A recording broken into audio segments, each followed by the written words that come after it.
시청자 여러분 안녕하십니까? VOA 뉴스투데이 시작합니다.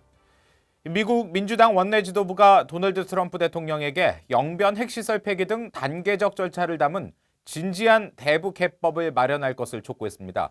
동시에 공화당 상원 의원들은 유엔 주재 미국 대사에게 최대 압박을 복원할 것을 주문했습니다. 이조은 기자가 보도합니다. 민주당의 척 슈머 상원 원내대표를 비롯한 중진 상원 의원 8명은 18일 트럼프 대통령에게 보낸 공개 서한에서 미국의 대북 외교가 실패 직전에 놓였다고 우려했습니다. 미북 비핵화 협상이 장기 교착 상태에 빠지고 북한이 제기한 연말 시한이 다가오는 상황에서 트럼프 행정부가 진지한 외교적 계획을 마련해 실행해야 한다는 겁니다.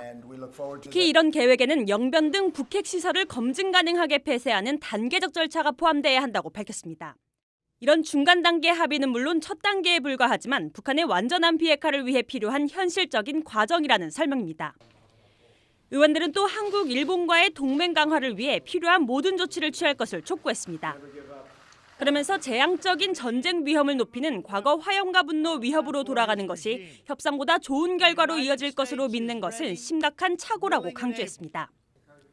서한에는 상원 외교위 민주당 간사인 반 메넨데즈 의원과 군사위 민주당 간사인 잭 리드 의원 등이 참여했습니다.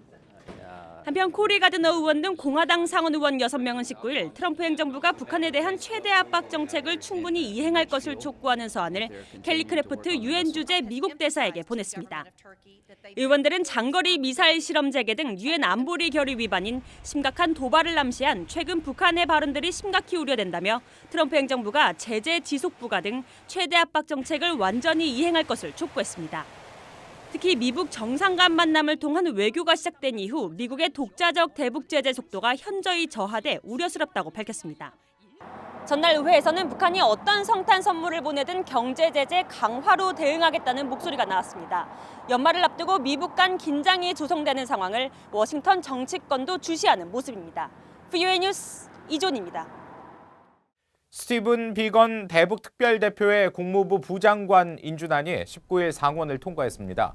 미 상원은 이날 본회의 표결을 통해 찬성 90대 반대 3의 압도적 찬성으로 인준안을 통과시켰습니다. 상원 외교위가 인준안을 승인한 지 8일 만입니다. 비건 대북 특별대표는 15일부터 한국과 일본을 방문한 데 이어 현재는 중국에 머물고 있습니다. 비건 대표는 2018년 8월부터 대북 특별대표로 북한 비핵화 실무 협상을 담당해왔으며 지난 10월 31일 국무부 부장관으로 지명됐습니다. 미국은 북한의 인권 유린 상황을 우려하고 있으며 이를 개선하기 위해 관여가 필요하다고 생각한다고 국무부 고위관리가 밝혔습니다. 로버트 데스트로 미 국무부 민주주의 인권 노동 담당 차관보는 19일 VOA와의 인터뷰에서 전날 유엔 총회가 북한 인권 결의안을 채택한 것에 대한 논평 요청에 이같이 말했습니다. 데스트로 차관보는 북한으로부터 나오는 신뢰할 만한 증거들은 북한의 인권 침해 상황을 여실히 보여준다며 미국은 이에 대해 매우 분명히 지적해왔다고 덧붙였습니다. 또 북한 같은 인권 유린 국가의 행동을 변화시키기 위해서는 관여가 필요하다며 도널드 트럼프 대통령이 북한과 관여를 하면서 북한의 행동을 바꾸기 위해 노력하는 것이 모순된다고 생각하지 않는다고 설명했습니다. 이 북한 해외 노동자 송환 시한이 코앞으로 다가온 가운데 유엔 안보리에 관련 현황을 보고한 나라는 48개국에 불과합니다. 최근 관련 제재의 폐지를 주장한 중국 또 러시아의 이행 여부가 주목되는 상황입니다. 오택성 기자가 취재했습니다. 성인 남성 10여 명이 휴게 공간에 모여 공놀이를 하고 있습니다. 이들은 아프리카 세네갈 건설 현장에 투입된 북한 노동자들입니다. 유엔 안보리 결의에 따라 오는 22일까지 모두 북한으로 돌아가야 하지만 여전히 머물고 있는 겁니다. 자국 내 북한 노동자 현황을 유엔 안보리에 보고한 나라는 19일 현재 모두 48개 국가입니다. 가장 최근 보고한 나라는 폴란드로 지난 5일 제출한 보고서에서 남아있는 북한 노동자가 없다고 확인했습니다. 안보리가 공개한 48개 나라의 보고서를 집계한 결과 현재까지 송환됐다고 보고된 북한 노동자 수는 약 2만 6천여 명입니다. 미 국무부가 파악하고 있는 숫자 9만여 명의 30%에도 못 미치는 수치입니다. 가장 많은 노동자를 송환한 나라는 러시아인데 북한 노동자 3만여 명 중 18,000여 명을 송환했다고 보고한 바 있습니다. 또 최근엔 러시아 블라디보스토크에서 고려 항공을 통한 북한 노동자 송환 움직임이 포착됐습니다. 미국은 러시아의 완전한 송환을 촉구하기도 했습니다. There are many North Korean workers that have been in Russia. The UN Security Council resolution requires them to depart. We're hopeful that they will be able to complete that and come into full compliance with that. 한편 미국은 북한 노동자가 거주하고 있는 나라로 29개국을 지목했는데 이 가운데 안보리의 송환 상황을 보고한 나라는 폴란드와 러시아, 쿠웨이트, 네팔, 중국 등 11개에 불과합니다. 북한 노동자가 가장 많은 것으로 추정되는 중국은 안보리에 중간 이행 보고서를 제출했지만 정작 구체적인 수치는 공개되지 않고 있습니다. 특히 중국은 북한 노동자 송환 시한을 앞두고 러시아와 함께 유엔 안보리에 송환 제재를 해제할 것을 요구할 만큼 얼마나 적극적으로 결의행에 나설지는 미지수입니다. VOA 뉴스 우택성입니다. 북한 정권이 북한 주민들의 스마트폰을 통제하는데 많은 자원을 투입하고 있다는 주장이 나왔습니다. 이 스마트폰을 통해 외국 콘텐츠가 유입, 확산되는 것을 차단하기 위해서라는 건데요. 김영교 기자가 전해드립니다. 워싱턴의 민간단체 북한인권위원회가 18일 발표한 북한의 정보 역공이라는 보고서는 북한에서 이용률이 빠르게 증가하고 있는 스마트폰, 지능형 손전화기에 주목했습니다. 보고서의 저자인 마틴 윌리엄스 분석가는 북한 당국이 스마트폰의 콘텐츠를 통제하기 위해 많은 노력을 기울이고 있다고 밝혔습니다. 특히 감시 소프트웨어를 통해 스마트폰의 중앙 보안 프로그램이나 운영체제에 변화가 생겼는지 확인하고 있다고 주장했습니다. That means that if you change anything on the phone, if you try to get around these security systems, the phone will just continually restart and your phone is useless. 윌리엄스 분석가는 북한이 이런 방식으로 외국 뉴스나 영상물이 스마트폰으로 유입되는 것을 막는 데 성과를 거두고 있다고 지적했습니다. They really have done a very good job so far. So they certainly know that this is a big battle that they need to win and they're putting everything into it.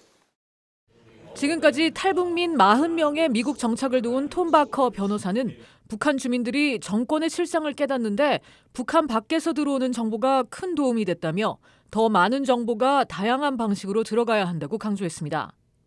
Most defectors had been able to listen to Radio Free Asia, VOA, or Free North Korea Radio, really became aware that the information that they had been told about the outside world was a lie. 마이클 앤더슨 전 국가정보위원회 선임 고문은 북한 주민들에게 효과적으로 바깥 정보를 전달하기 위해선 북한 고유의 문화와 가치, 역사적 경험 등을 이해하는 게 중요하다고 말했습니다. 데이비드 맥스웰 민주주의 수호재단 선임 연구원은 북한 정권을 변화시킬 수 있는 방법은 북한 주민들을 외부의 정보로 무장시키는 것이라고 주장했습니다. 전문가들은 북한 정권이 가장 두려워하는 건 미국이 아니라 바로 북한 주민들이라고 강조했습니다. VOA 뉴스 김현교입니다.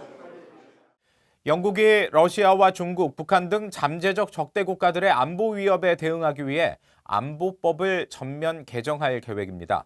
영국 정부는 19일 발표한 주요 입법 계획서를 통해 영국의 안보를 저해하는 적대 국가들의 활동을 저지하는 데 필요한 모든 권한을 정보기관에 부여하는 새 안보법 개정안을 검토하고 있다고 밝혔습니다.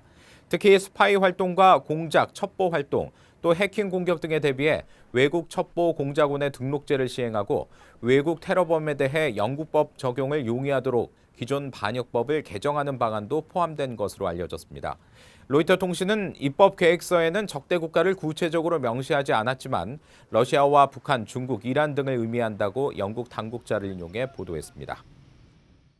북한을 포함한 전 세계 남성 흡연 인구가 처음으로 감소세를 보이고 있다고 세계보건기구 WHO가 밝혔습니다.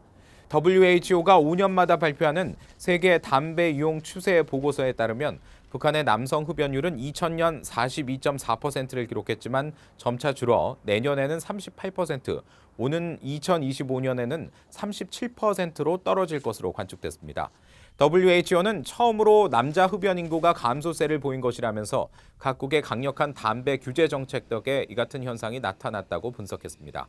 북한은 2005년 4월 WHO 담배 통제 기본 협약에 가입했고 이후 2010년 금연 연구 보급소를 창설한 데 이어 최근에는 도 소재지에 금연 연구 보급 기지를 설립한 것으로 알려졌습니다. 이상으로 VOA 뉴스투데이 마칩니다. 함께해 주신 여러분 고맙습니다.